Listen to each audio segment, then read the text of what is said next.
Let's talk about the polymerization of butylene to make polybutylene.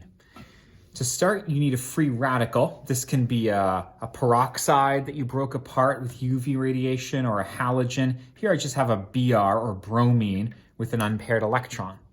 Now you need a free radical to start any addition polymerization. Now this is going to be a simplified mechanism. I'll tell you why in just a moment, but the free radical is reactive.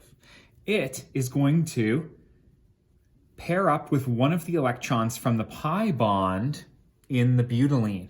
That's going to form a single bond between the bromine and that carbon.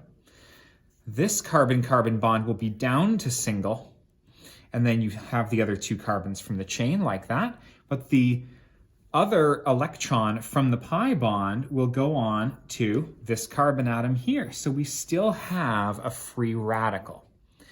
This fact that the free radical always exists is what makes this polymerization happen.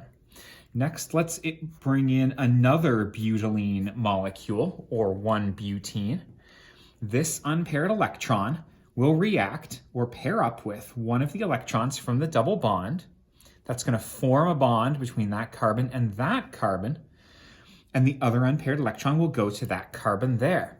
So what that forms is the Br with 1, 2, 3, 4 carbons. And then this molecule here, which I'm going to draw in orange for you, this is a new bond to one carbon there, 2, 3, 4 carbons from that butene, and an unpaired electron here.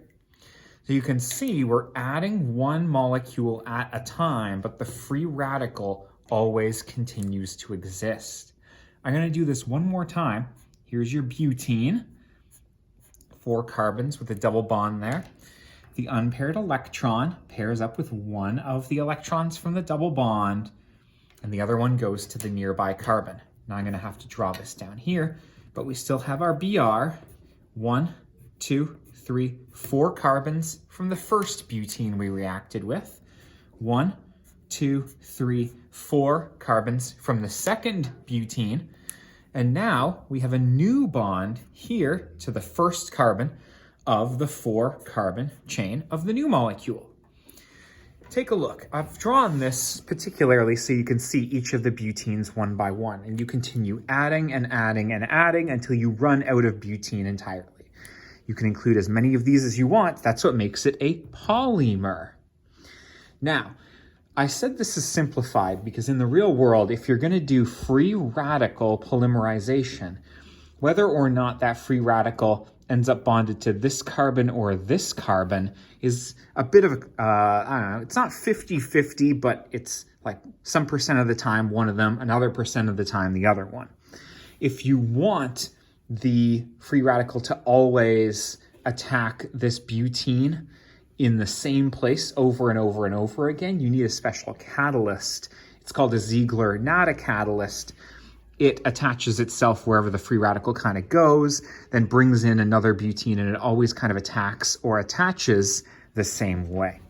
Anyways, the point is, I've drawn this as though the polymer is always isotactic. I think that's the word.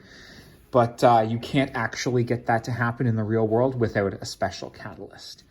The real point here is that the free radical breaks apart a double bond, which makes the molecule longer, and then there's still an unpaired electron, which can break apart another double bond in another molecule, and another one, and another one.